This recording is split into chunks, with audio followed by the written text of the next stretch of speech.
आखिर भारत में हर साल लाखों गिद्ध क्यों मर रहे हैं? ऐसा क्या होता है गिद्ध के साथ कि वो लगातार मर रहे हैं? अगर गिद्ध ना हो तो हमारे लिए क्या खतरा हो सकता है, जानेंगे आज के इस वीडियो में। हमारे साथ बने रहिए वीडियो के लास्ट तक। नमस्कार दोस्तों, मेरा नाम है अतुल और आज हम देखेंगे कि गिद्ध आखिर इतना जल्दी क्यों मर रहा है। अगर यदि गिद्ध के बचाव में जल्द से जल्द कुछ नहीं किया गया तो आगे आने वाले कुछ ही वर्षों में गिद्ध की अधिकतम प्रजातियां विलुप्त हो जाएंगी। अगर आपको जानना है कि आखिर गिद्ध के साथ एक्चुअली में हो क्या रहा है तो इस वीडियो को एक लाइक करके चैनल को सब्सक्राइब जरूर कर ले, ताकि आगे आने वाले किसी भी वीडियो का नोटिफिकेशन आपसे मिस ना हो पाए।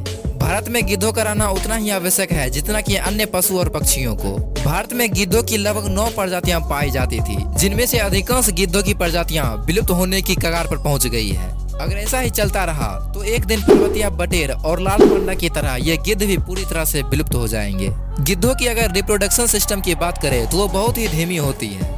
गिद्ध जब तक 5 वर्ष तक का नहीं हो जाता है तब तक उसमें प्रजनन करने की क्षमता नहीं होती है। जब 5 वर्ष के बाद उसमें प्रजनन करने की क्षमता आ जाती है तो वो एक नए जोड़े में रहने लगती है। वो पूरे जीवन उसी के साथ रहती है और वह 1 साल में सिर्फ एक ही अंडे को देती है, इसलिए इनकी संख्या में वृद्धि बहुत ही धीमी व कठिन होती है। गिद्ध जो है उसे प्राकृतिक सफाई कर्मी कहा जाता था, लेकिन गिद्ध इस तरीके से गायब होने लगे कि किसी को अंदाजा भी नहीं है। 90 के दशक के बाद जितनी तीव्रता से गिद्ध विलुप्त हुए हैं, शायद से ही धरती पर ऐसा कोई दूसरा जीव होगा जो इतनी तेजी से विलुप्त हुआ होगा।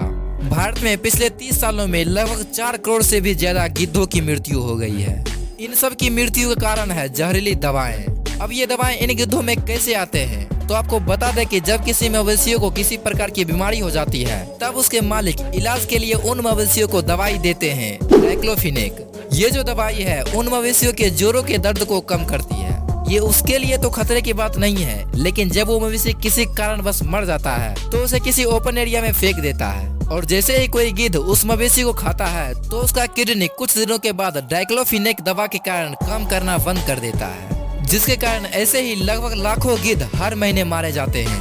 अब बात करें कि अगर ये गिद्ध नहीं होंगे तो मनुष्य के साथ क्या हो सकता है। दरअसल जब कोई पशु मरता है तो उस डेड बॉडी को खाने के लिए गिद्ध के अलावा और भी कई पशु पक्षी आते हैं, लेकिन वो बस कुछ ही मांसों को खाते हैं। वहीं गिद्ध अगर उसमें भिड़ गया तो उसके मांस के साथ साथ उसकी हड्डी भी खा जाता है। उसके पेट में ही ऐसा कुछ हार्ड एसिड होता है जो हड्डियों को भी आसानी से गला देता है। अगर गिद्ध विलुप्त हो जाए तो अन्य पशु पक्षी थोड़े से उस मांस को खाएंगे, जिससे वातावरण में चारों तरफ गंदी बदबुओं फैल जाएंगी, जिससे लोगों में कई प्रकार की बीमारियां उत्पन्न होने लगेंगी और महामारी जैसी समस्या होने लगेगी।